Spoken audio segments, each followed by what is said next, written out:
আসসালামু আলাইকুম প্রিয় দর্শক, আশা করি সবাই ভালো আছেন। আমরা যারা টমেটো চাষ করি তাদের হরহামেশাই দেখা যায় যে এরকম টমেটো গাছে ফুল ধরার পর কিছু কিছু ফুল ধরার পর নতুন অবস্থায় গাছে ফুলগুলো ঝরে যায়।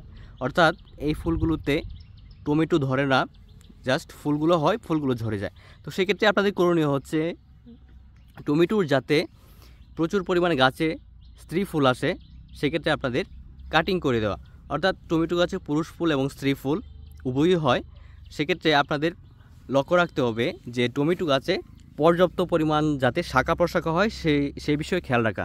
তো আমাদের টমেটো গাছে দেখা যায় আমরা যদি টমেটো গাছের মাথা অর্থাৎ অগ্রভাগ যদি আমরা ছিঁড়ে না দেই, এই অগ্রভাগ দেখতে পাচ্ছেন, অগ্রভাগ যদি ছিঁড়ে না দেই সেক্ষেত্রে কিন্তু পার্শ্ববর্তী যে শাখা সেটি কম বের হয়।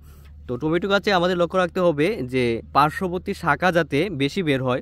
যত শাখা বের হবে সেই শাখাগুলোতে তত পরিমাণ বেশি পরিমাণে স্ত্রী ফুল ফুটবে এবং ফলন বেশি হবে। তো সেক্ষেত্রে আপনারা চেষ্টা করবেন যে টমেটো গাছ যাতে অধিক লম্বা না হয়ে যায়, যা লম্বা হলে হেলে পড়ার একটা সমস্যা হয়, যে টমেটো গাছ যাতে অধিক লম্বা না হয়ে যায়। সেক্ষেত্রে টমেটো গাছের আন্তঃপরিচর্যা হিসেবে আপনারা টমেটো গাছের যে মাথা অগ্রভাগ এই যে এরকমভাবে ছাঁটাই করে দেবেন, টমেটো গাছের মাথা অগ্রভাগ ছাঁটাই করে দেবেন, তাহলে দেখা যাবে যে নিচের দিকে স্ত্রী ফুল বেশি হবে এবং শাখা প্রশাখা বেশি হবে।